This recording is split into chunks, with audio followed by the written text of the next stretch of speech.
இந்தியாவினுடைய அரசியல் சட்டம் எழுதப்பட்டு 75 ஆண்டுகள் ஓடிவிட்டது. அதற்காக ஒரு சிறப்பு தீர்மானத்தை நாடாளுமன்றத்தில் கொண்டு வந்து அரசியல் சட்டத்தினுடைய 75வது ஆண்டு விழாவை கொண்டாடுகின்ற முகத்தான் அதற்கென்று ஒரு தனி விவாதத்தை தொடங்கி வைத்தார்கள். நீண்ட நேரம் நாடாளுமன்றத்தில் நடைபெற்ற விவாதம் அது.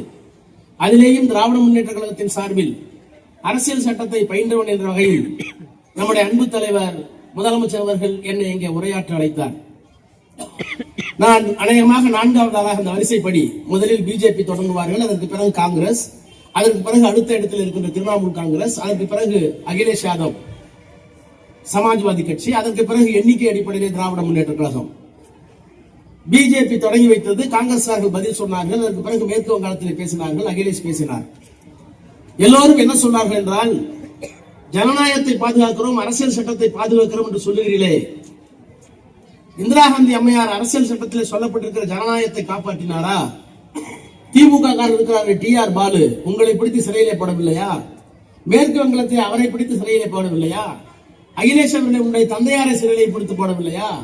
அரசியல் சட்டத்தை நாங்கள் காப்பாற்றுகிறோம், ஆனால் எங்களை திட்டி நீங்கள் பேசுகிறீர்களே என்று அன்றைக்கு நாடாளுமன்றத்திலே பிஜேபியின் சார்பிலே வலுவான குரலை எழுப்பி ஏதோ தாங்கள் சாதித்து விட்டதை போல திராவிட முன்னேற்ற கழகத்தை எல்லாம் சுட்டிக்காட்டி, எத்தனை பேர் அடி வாங்கினீர்கள், பாலு நீங்கள் அடி வாங்கவில்லையா என்றெல்லாம் கேட்டார்கள்.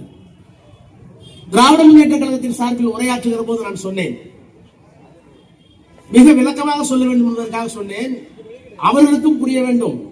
அதே நேரத்தில் காங்கிரஸ் காலத்தில், மிசா காலத்தில் திராவிட முன்னேற்றத்திற்கு இழைக்கப்பட்ட கொடுமையை உலகம் அறிவதற்காக அல்ல, இன்றைக்கு இருக்கிற காங்கிரஸ் புதிய தலைவர்களும் தெரிந்து கொள்ள வேண்டும். அதற்கு பிறகு நாங்கள் ஏன் கூட்டணி வைத்தோம் என்று கேட்டார்களே, அதற்கும் விளக்கம் சொல்ல வேண்டும். அவர் எந்த இடத்திலே இதற்கெல்லாம் ஒரு இடத்திலே ஒரு மனிதர் வந்து நிற்கிறார். ஏன் காங்கிரஸ் இன்றைக்கு எதிர்த்தோம்? எங்களிடத்திலே ஒரு அடையாளம் இருக்கிறது. இன்றைக்கு ஏன் காங்கிரஸில் கூட்டணி வைத்திருக்கிறோம்? எங்களிடத்திலே ஒரு அடையாளம் இருக்கிறது. இந்த வேறுபட்ட அடையாளங்கள் ஒரே இடத்தில் இருந்து அரசியல் சட்டத்தை எப்படி காப்பாற்றுகிறது? அங்கே ஒரு அடையாளம் இருக்கிறது. இந்த 3 அடையாளமும் ஒரு இடத்திலே சங்கமிக்கிற புள்ளிதான் தமிழ்நாடு. அந்த மனிதர் தான் முத்துவேல் கருணாநிதி ஸ்டாலின்.